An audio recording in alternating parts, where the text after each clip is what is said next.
Hoje é sábado, 20 de junho. Quem fala é Dan Cava, responsável pela área de gestão da TAG Investimentos. E esse é mais um podcast semanal. Acho que a ideia aqui é a gente passar um pouco pelos principais acontecimentos da semana, começando falando um pouco de Brasil e um pouco de cenário internacional.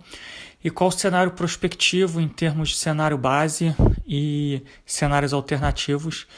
E, obviamente, como é que o mercado está se comportando ou eventualmente pode vir a se comportar aí nos próximos dias ou nas próximas semanas.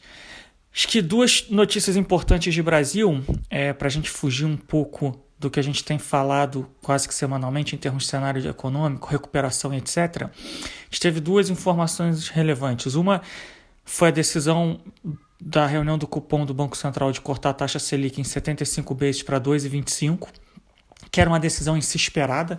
O Banco Central já tinha sinalizado isso, e o comunicado dele foi um comunicado em que ele deixa a porta aberta para eventuais cortes adicionais, mas provavelmente menores do que os cortes anteriores, e obviamente dependente de que o cenário econômico permita esses cortes. Então, o comunicado foi interpretado como um pouco mais dovish, ou seja, com algum viés de que cortes adicionais podem vir a acontecer se a gente mantiver um cenário de inflação baixa e crescimento pressionado, sem que a gente tenha um ambiente inflacionário quando a gente olha para os próximos 12, 24 meses.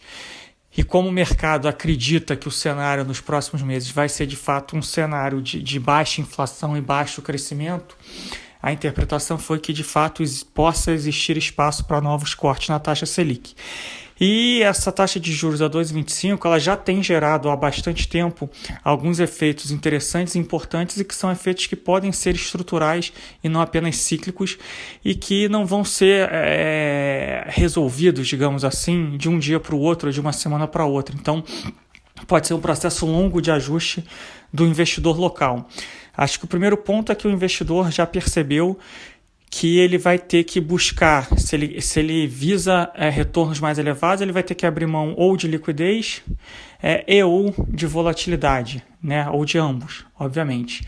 Antigamente no Brasil a gente tinha uma distorção muito grande, que era um ativo que o retorno era alto, a liquidez era alta e não tinha volatilidade, que eram os ativos atrelados ao CDI, a taxa Selic, quando a taxa Selic e o CDI era 10, 12, 14, 14,25, né, o último pico recente, ou até níveis acima disso, quando a gente vai a décadas passadas. Isso acabou, e o investidor, acho que o primeiro passo que ele tem dado é indo para o mercado de renda variável, né, seja através de fundos de renda variável, seja através de compra de ações direto. Não é à toa que a gente tem visto aí o número de CPFs inscritos na B3, né, na Ibovespa, crescer consistentemente, já em torno de 2 milhões de CPFs inscritos. A gente até pouco tempo atrás tinha um número muito inferior a esse. É um movimento importante, é um movimento que tem ajudado a sustentar um movimento mais positivo do mercado de renda variável, da Bolsa, e parece o movimento mais fácil de ser feito nesse primeiro momento. Mas a gente tem que lembrar que o mercado financeiro, em termos de investimento, ele é muito maior do que só a renda variável, né? Existem sim ativos de renda fixa que podem ter retornos substanciais, obviamente com menos liquidez, talvez com menos volatilidade, mas com bem menos liquidez.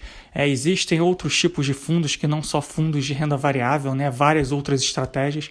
Então aqui fica não um alerta. Acho que esse movimento é um movimento que veio para ficar. Acho que o investidor, na ponta final, ele vai se acostumar a ter mais renda variável no Brasil.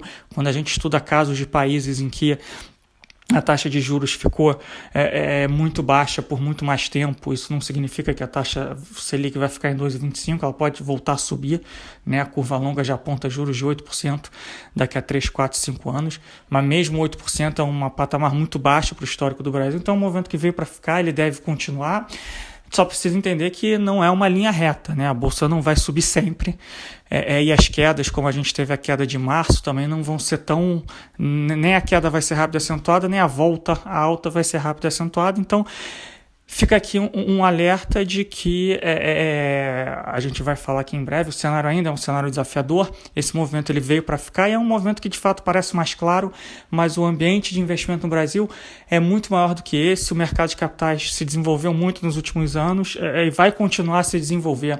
E a gente vê que um portfólio balanceado continua sendo uma das maneiras mais práticas e fáceis de você se proteger de eventos de cauda, como o evento que a gente teve em março desse ano. Esse é um movimento óbvio. Um outro movimento que a gente tem visto acontecer é a diversificação do patrimônio para fora do Brasil, que tem ajudado a sustentar também um dólar muito mais alto, uma taxa de câmbio muito mais depreciada, né? Um real mais depreciado em relação ao dólar americano. Obviamente que não é só isso, mas esse é um movimento adicional que ajuda. E também acho que vai ser um processo estrutural, não é de um dia para o outro que o investidor no Brasil resolve ter 20, 30, 40, 50% do seu patrimônio fora do Brasil. Ele geralmente faz isso em etapas, em fases, e isso deve acontecer, né? Antigamente o custo de oportunidade de você fazer isso era muito alto, né? Você deixar de ter um retorno de 14% aqui no Brasil e mandar o dinheiro para fora era uma decisão muito difícil. Hoje em dia essa decisão não é tão difícil. Os juros lá nos Estados Unidos, por exemplo, é perto de 0, o juros no Brasil é perto de 2, mas as oportunidades de investimento que você tem lá fora são muito maiores, tanto em termos de regionalização dos seus investimentos, como em termos de classes de ativos e oportunidades e afins. Então, esse é um outro movimento que veio para ficar e deve continuar, é estrutural, não vai ser de um dia para o outro. E tem ajudado, de fato, a manter a taxa de câmbio mais depreciada, adicionada a outros vetores, obviamente, né? Uma deterioração fiscal, um cenário político ainda muito incerto, que a gente já fala em breve.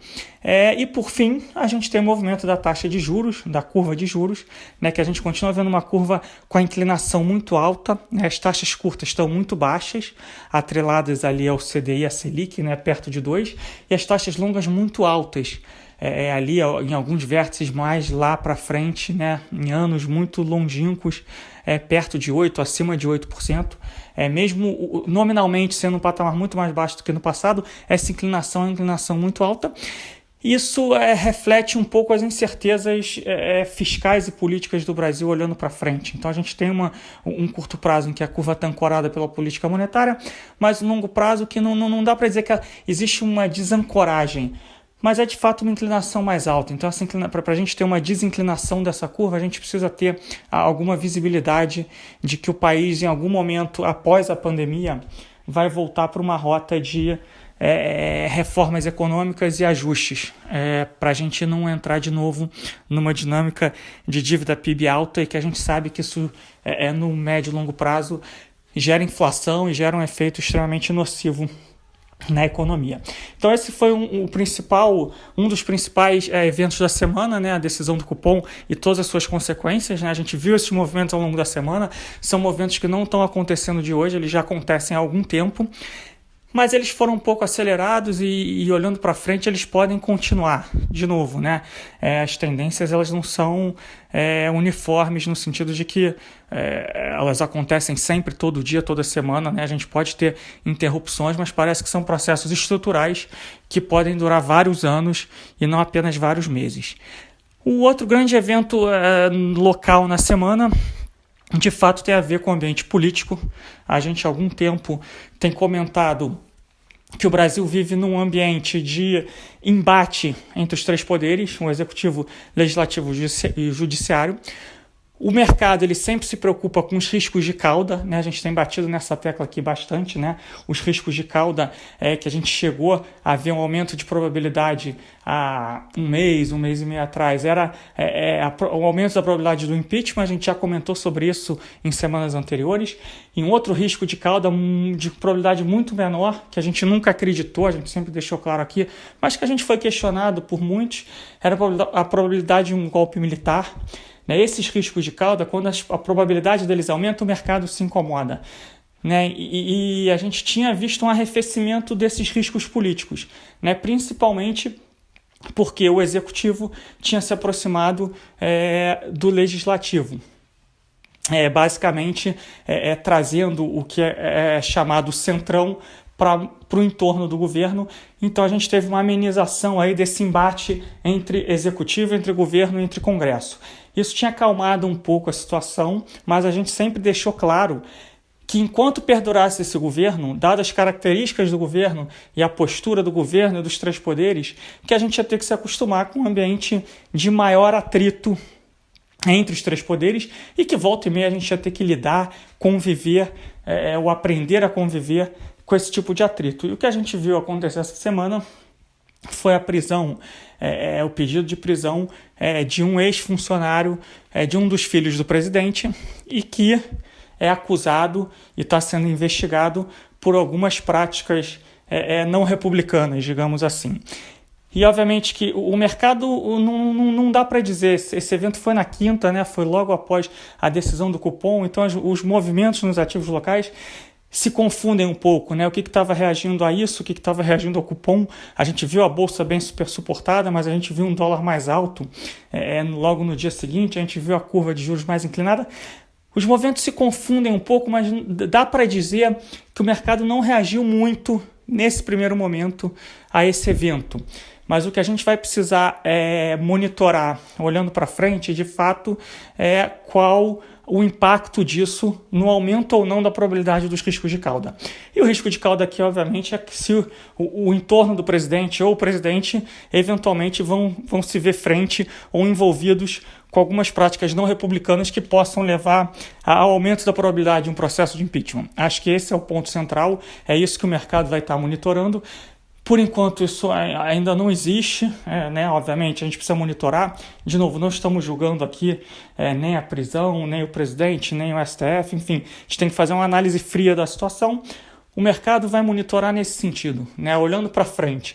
Qual a probabilidade do presidente perder apoio do Congresso ou perder apoio popular? E qual a probabilidade de ter um fato jurídico comprovado que possa levar a dar um andamento de um processo de impeachment e que isso tem consequências, obviamente, que de maior incerteza política, maior incerteza econômica e, obviamente, consequências danosas para o país. Então, é isso que a gente precisa monitorar. Hoje a gente tem muito mais dúvidas do que resposta, mas de fato foi um evento novo, depois da gente ter passado aí cerca de 2-3 semanas, onde o cenário político tinha apresentado uma certa amenizada.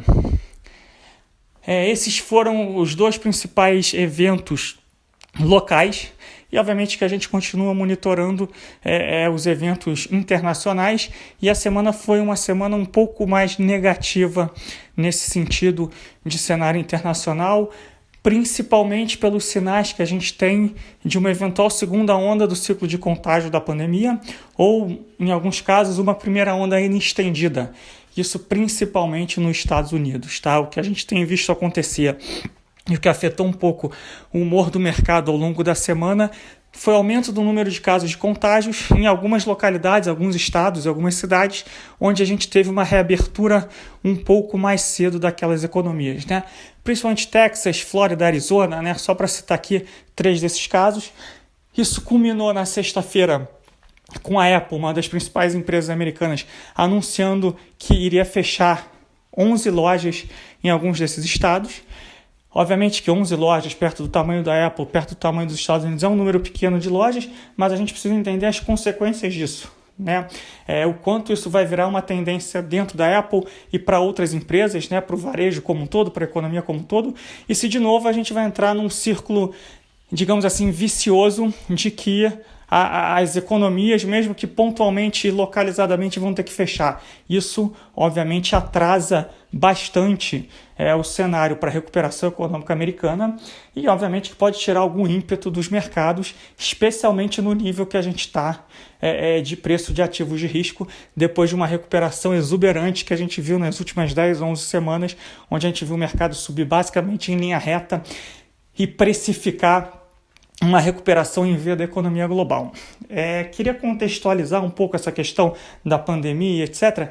A gente não pode minimizar o risco que o que pode vir a ser uma segunda onda, uma primeira onda estendida, mas a gente também não pode, a gente tem que fazer uma análise fria da situação, por pior que ela seja, e a gente não pode ser pego em análises muito alarmistas da situação, né? Então, É natural que quando os estados e as cidades começassem a reabrir, a gente ia ter um aumento do número de casos infectados.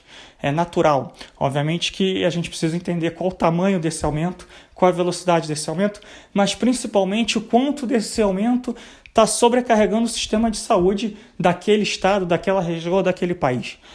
Porque se a gente tiver um aumento, mas for um aumento gradual, por pior que seja, a gente hoje testa muito mais do que testava quando a pandemia começou. Então é natural que tenham mais casos oficiais, é natural que você tenha mais testes, tenha mais casos, mas se isso não estiver sobrecarregando o sistema de saúde, se o número de fatalidades ainda for muito mais baixo do que foi na primeira onda, ou foi no começo da primeira onda, a situação é muito menos grave. Obviamente que você acaba tendo problemas pontuais localizados, mas a gente começa a aprender a lidar com a pandemia e em algum momento do tempo essa história ela começa a se estabilizar. De novo, a situação é grave, não podemos minimizar o tamanho do problema, porque de fato isso pode virar uma questão muito maior. Se a gente tiver uma segunda onda, onde os estados comecem a fechar novamente, onde as empresas comecem a fechar as suas lojas, os seus pontos de atendimento, ou simplesmente as pessoas deixem de circular ou de consumir com medo da segunda onda, isso torna o cenário bem mais negativo, olhando prospectivamente. Então essa foi a grande novidade da semana no campo internacional. E a gente vai abrir a semana, obviamente, o mercado todo de olho nos números de contágio do final de semana. Os números de sábado, os números de domingo, para a gente ver como é que vai ser a abertura do mercado olhando para frente. A palavra de ordem dentro da TAG continua sendo cautela. A gente vem repetindo isso acho que já há 4, 5, 6 semanas. O mercado se recuperou absurdamente. A gente ainda vê uma situação econômica de semi-depressão. Uma situação econômica muito ruim, um desemprego muito alto, não só no Brasil como fora do Brasil, o micro e pequeno empresário sofrendo bastante, mas a gente vê mercados em preços onde já precificam uma recuperação relativamente rápida e acentuada das economias. Então existe essa dicotomia, a gente precisa respeitar o mercado, porque o mercado muitas vezes ele pode ficar irracional muito mais tempo do que a gente fica solvente, que é uma expressão antiga que se usa no mercado. Mas a gente tem que ter humildade de reconhecer os riscos e os obstáculos que existem no horizonte, e esses riscos e esses obstáculos eles são relativamente grandes e eles estão se acumulando em um momento em que o preço dos ativos já não é tão óbvio assim. Então é um pouco isso, um viés levemente mais cauteloso para os próximos dias. A gente tem adequado os portfólios de acordo. A gente falou bastante aqui em compra de proteções, seguros, hedges. É o que a gente tem feito nas últimas semanas. A gente não tem feito grandes alocações novas, a gente fez realocações dentro das classes em gestores que a gente acha que vão navegar melhor esses momentos de tormenta. E a gente está ativamente buscando mais hedges e proteções sem que a gente tenha que desalocar das classes e dos ativos que a gente mais gosta. Então era isso, tentamos aí fazer um resumo do que aconteceu na semana no Brasil e fora do Brasil e quais são os principais aspectos que a gente vai precisar monitorar olhando para frente, tendo um olhar prospectivo, e concluímos aqui que o cenário não é de todo negativo, mas a gente teve um acúmulo de questões negativas no momento que os preços de mercado estão relativamente altos. Então o nosso viés é levemente mais cauteloso, levemente mais negativo para os próximos dias, para as próximas semanas, e a gente está monitorando questão política no Brasil, principalmente, e a questão do novo ciclo ou de uma eventual segunda onda da pandemia, principalmente nos Estados Unidos. Agradeço mais uma vez a atenção, o tempo de vocês, e a gente espera continuar ajudando.